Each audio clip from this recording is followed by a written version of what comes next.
Dari hasil identifikasi di pulau ini, sarana pendidikan yang ada 1 TK, 1 SD, dan hanya 1 SMP. Sementara itu, terdapat tidak kurang dari 662 orang anak usia dini 0 sampai 6 tahun. Selanjutnya, dari keseluruhan jumlah penduduk, ada 201 orang penduduk yang tergolong buta huruf, 3.101 yang tidak tamat SD sederajat. Yang tamat SD sederajat hanya ada 715 orang. Tamat SMP sederajat 144 orang. Tamat SLTA sederajat 44 orang. Diploma 2 13 orang. Dan yang strata 1 hanya ada 3 orang.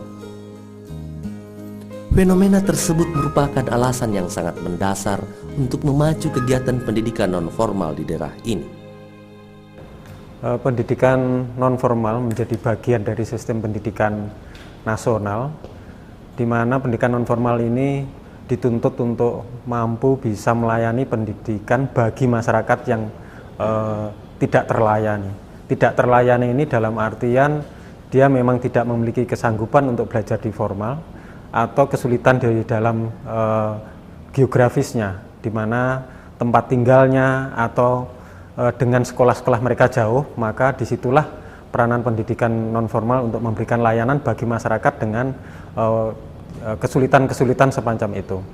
Untuk di wilayah regional 5, Sulawesi, Maluku, dan Irian, itu pada umumnya berpulau-pulau, di mana sebagai contoh untuk kepulauan yang berada di Sulawesi Selatan dengan jumlah 262 pulau, yang sebagian besar pulau-pulau tersebut terpencil, akan menyulitkan bagi warga belajar setempat atau warga belajar masyarakat di pulau sulit untuk mendapatkan layanan pendidikan.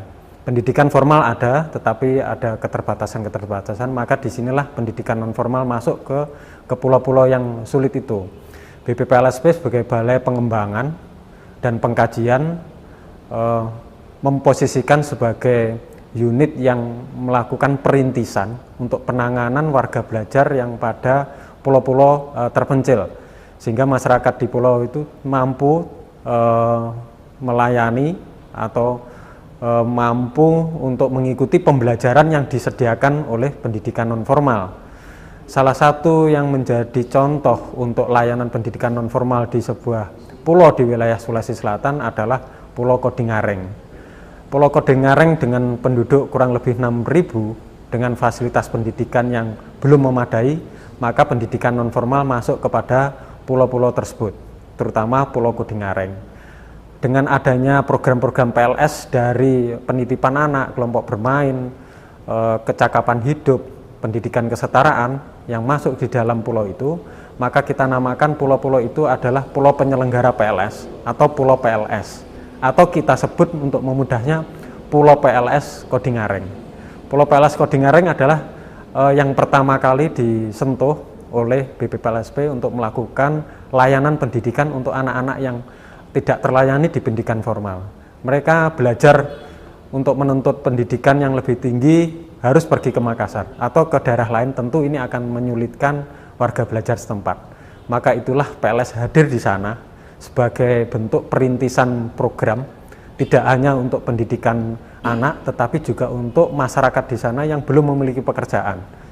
Dan disitulah kita adakan kelompok penitipan anak, kelompok bermain, pemberantasan buta aksara, pendidikan keaksaraan, dan life skill. Mudah-mudahan kegiatan yang dirintis oleh BPPLSP, oleh Sanggar Kegiatan Belajar dan Dinas ini direspon juga oleh masyarakat Kodingareng, sehingga keberhasilan tidak hanya dari pemerintah, tetapi juga ditentukan oleh masyarakat setempat untuk